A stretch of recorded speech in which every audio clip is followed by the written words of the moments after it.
And now the topic is early attempts of classification. Means कुछ scientist थे जिन्होंने पहले क्या है क्लासिफिकेशन किया था किनका एलिमेंट्स का, कुछ क्लासिफिकेशन के रूल्स दिए थे। तो स्टूडेंट जो सीबीएसई के एग्ज़ाम्स है 2020 का वो इसके लिए बहुत ही ज़्यादा इम्पोर्टेंट है। ये 3 अटैम्प्ट्स हैं, तो 3 साइंटिस्ट थे इसमें। तो सबसे पहले हैं, बहुत इंपॉर्टेंट है, डोबेरेनियर्स ट्राइड्स। क्या है डोबेरेनियर ट्राइड्स? इनके अकॉर्डिंग क्या था, इन्होंने एलिमेंट्स को किस तरह से अरेंज किया था। इनके according to Dobereiner's when elements were arranged in order of increasing atomic masses. Means इन्होंने जब एलिमेंट्स को अरेंज किया था पीरियडिक टेबल में, तो इंक्रीजिंग एटॉमिक मासेस, जो इनका एटॉमिक मास होता है वो इंक्रीजिंग ऑर्डर में इन्होंने अरेंज किया था। बट लेकिन the middle element was approximately the arithmetic means of other two. Means जो मिडिल वाला एलिमेंट्स था वो उसका क्या है, अर्थमेटिक जो एटॉमिक मास है उसका अर्थमेटिक मीन था और दूसरे एलिमेंट्स का मीन्स आपको अभी समझ में नहीं आया। तो just I am going to explain. जैसे कि जैसे कि मैंने टेबल बनाई है,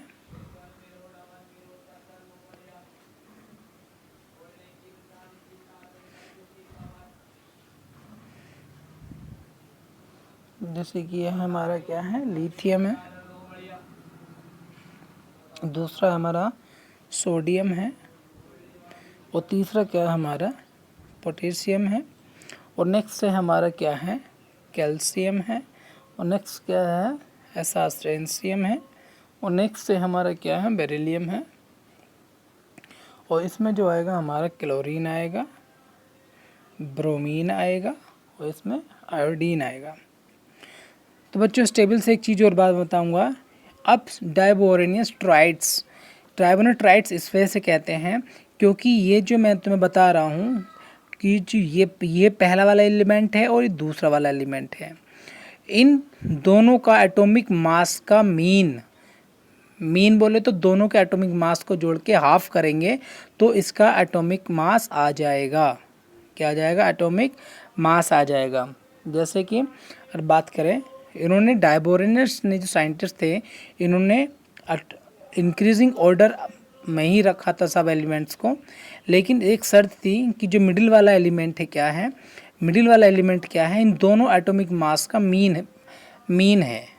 ठीक है, जैसे कि हमने इसका ले लेते हैं हम, तो इसका जो हम फाइंड आउट करेंगे वो करेंगे। जैसे कि हमें किसका निकालना है, सोडियम का हमें अगर निकालना है, सोडियम का निकालेंगे प्रूफ करने के लिए, तो हमें लिथियम का पहले पता होना चाहिए। जो लिथियम का जो एटॉमिक मास होता है वो होता है 6.9, और जो पोटेशियम होता है, पोटेशियम का होता है कितना 39 पॉइंट या 39 पूरा अप्रोक्स कह सकते हैं।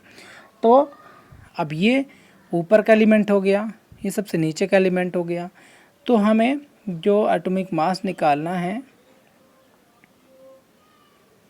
एटॉमिक मास ऑफ Na कितना हो जाएगा, दोनों का एटॉमिक Li का और K का, दोनों का एटॉमिक मास ऐड करके हाफ कर देंगे। तो 6.9 प्लस 39 ओके अपॉन हाफ, तो कितना हो जाएगा, ये अप्रॉक्स हो जाएगा। तो स्टूडेंट ये हो जाएगा इसका 45.9, हाफ कर देंगे तो इतना हो जाएगा कितना 2, 3, इतना अप्रॉक्स हो जाएगा। कितना होगा अप्रॉक्स। तो बात समझ में आ रही है। सोडियम का भी जो एटॉमिक मास होता है वो कितना होता है 23 होता है। तो इसने ये डायबोरेनियस ट्राइड्स, जो डायबोरेनियस ट्राइड्स बोलते हैं, इस पेयर को यहाँ आप देख रहे हैं, ये 3 एलिमेंट का जो ग्रुप है, 3 एलिमेंट्स का जो ग्रुप है इसको ट्राइड्स बोलते हैं। क्या बोलते हैं? ट्राइड्स। वो भी किसका? डोबेरेनियस का ट्राइड्स इसको बोलते हैं। ठीक है, ट्राइड्स इसको बोलते हैं क्योंकि इसमें 3 एलिमेंट्स प्रेजेंट हैं।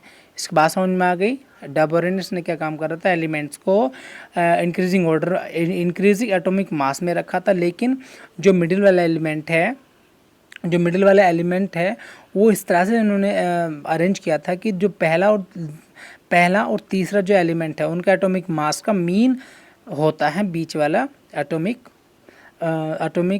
मास एलिमेंट का। बात समझ में आ गई। जो मिडिल वाला एलिमेंट है उसका जो एटॉमिक मास होता है वो दोनों एलिमेंट्स का मीन होता है। यह था डायबोरेनियस ट्राइड्स।